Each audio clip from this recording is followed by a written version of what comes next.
ஆயுர்வேதம் ஒரு பொக்கிஷம், நம் ஆயுள் நீட்டக்கும் அற்புதம். டாக்டர் ஸ்ரீவர்மாஸ்.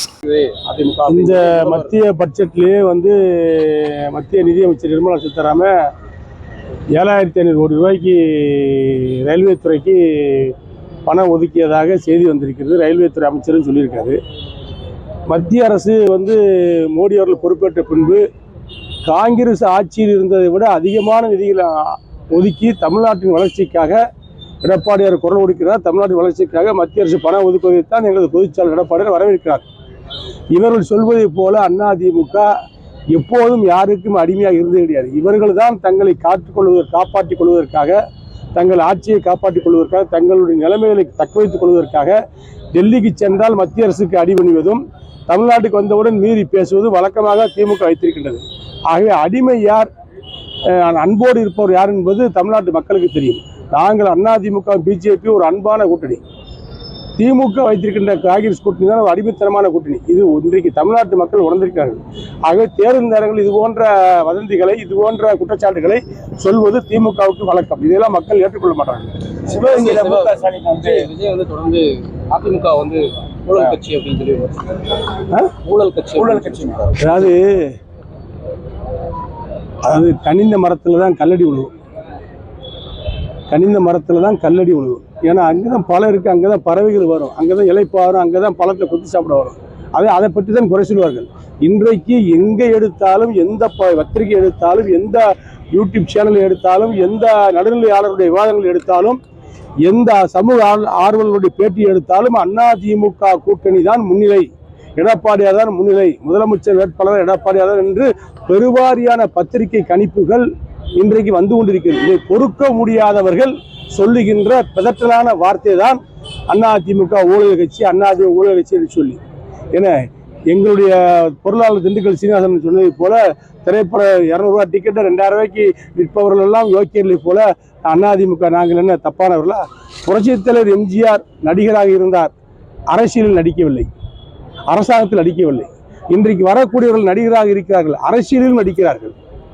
அரசியலில் நடித்தால் நிச்சயமாக மக்கள் ஏற்றுக்கொள்ள மாட்டார்கள். நியாயமாக, நேர்மையாக, உண்மையாக நடந்தால்தான், அரசியலில் நடந்தால்தான் மக்கள் ஏற்றுக்கொள்வார்கள்.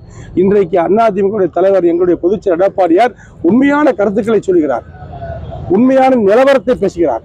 மத்திய அரசு பட்ஜெட்டிலே நிதிநிலை தாக்கல் அறிக்கையிலே செய்திருக்கிற நல்ல திட்டங்களை வரவேற்கிறார். அதிமுகவுக்கும் பிஜேபிக்கும் கொண்டிருக்கின்ற உறவானது ஒரு நட்பு ரீதியான உறவாதான். தமிழகத்துக்கு தேவையான நிதிகளை மத்திய அரசிடமிருந்து கேட்டு பெறுகின்ற உரிமையும் கடமையும் உள்ள தலைவன் எடப்பாடியார். ஆகவே நாங்கள் யாருக்கும் அடிமையும் கிடையாது, அன்போடு கூட்டணி அமைத்திருக்கின்ற தலைவன் எடப்பாடியார். பட்டாசு தொழிலுக்கோ, தீப்பெட்டி தொழிலுக்கோ, அச்சய தொழிலுக்கோ ஒண்ணுமே சொல்லலை. இல்லை, நீ இதே மத்திய அரசு தான் பட்டாசு தொழிலுக்கு ஜிஎஸ்டி வரியை 28% 18% குறைத்தது.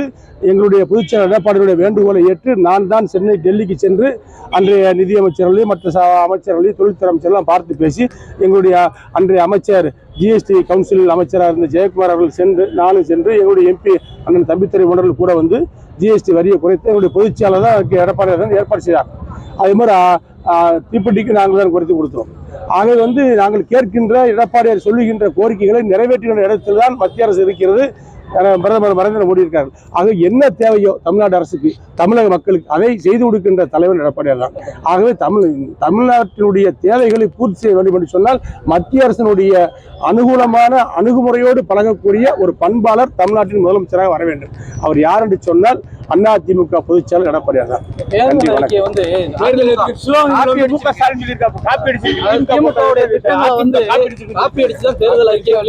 2021 தேர்தலில் அதிமுக அறிவித்த தேர்தல் அறிக்கையை காப்பியடித்து தேர்தல் அறிக்கை விட்டு தனது மீடியா பலத்தால் அதை மிகப்படுத்தி காட்டியதுதான் திமுக.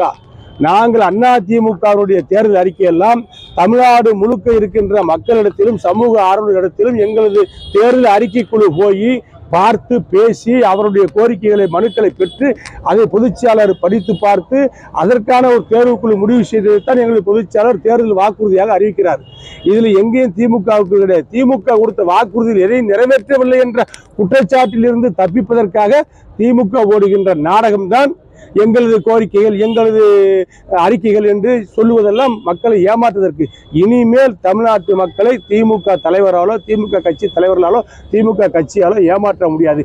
இந்த தேர்தல் திமுகவுக்கு மிகப்பெரிய தோல்வியை கொடுக்கும். அதிமுக மிகப்பெரிய வெற்றியை பெறும். எடப்பாடியார் முதலமைச்சராக வருவார்.